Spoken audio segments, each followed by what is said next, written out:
Просеното зърно и биволът. Ангел Караличев. Повя тих, топъл вятър. Залюля нивата, в която зрееха гласовете на късно есенно просо. От един глас, набъбнал и превит надоле, се отрони мъничко жълто зрънце.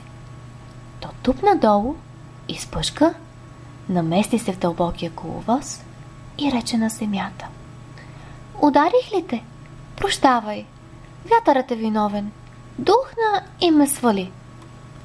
"Нищо", отвърна земята. "Върху мен са падали и бомби през общия бой." Просеното зърно постоя, повъздъхна дълбоко от все сърце. "Защо въздишаш тъй?" попита го земята. "Въздишам, защото си нямам крилца." "Че какво ще правиш тях?"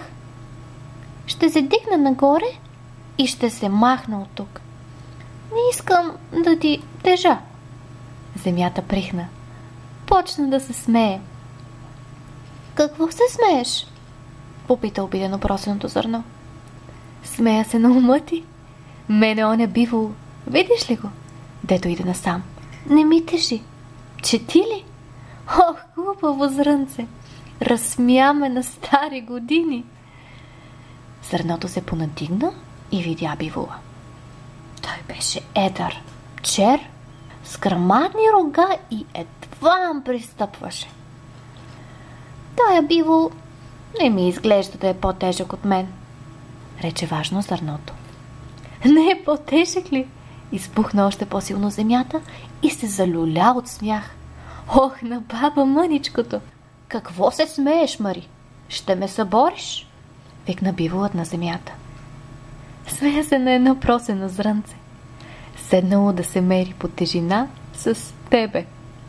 "Де го той зрънце?" попита биволът. "Искам да го видя." "Его е там, в коловоза." Биволът наведе глава, протегна дебелия си врат и почна да търси зрънцето. "Къде си, зрънце?" измуча той и доближи носа си до земята. "Тук съм", отвърна зрънцето с тънко гласче, по-тънко от комарова песен. "Сляп ли си, да не ме виждаш? Аз съм зърно като планина." Биволът изви око и то светна с черна светлина. После духна с нос. Зрънцето изхвърча от коловоза, подхванато от биволското дишане, и падна в една мравешка пукнатина. Там притихна и почна да си мисли: "Добре, че духна силен вятър и ме отвея. Инак щях да кипна, щях да се търкулна и щях да премажа като валя коня на тот бивол."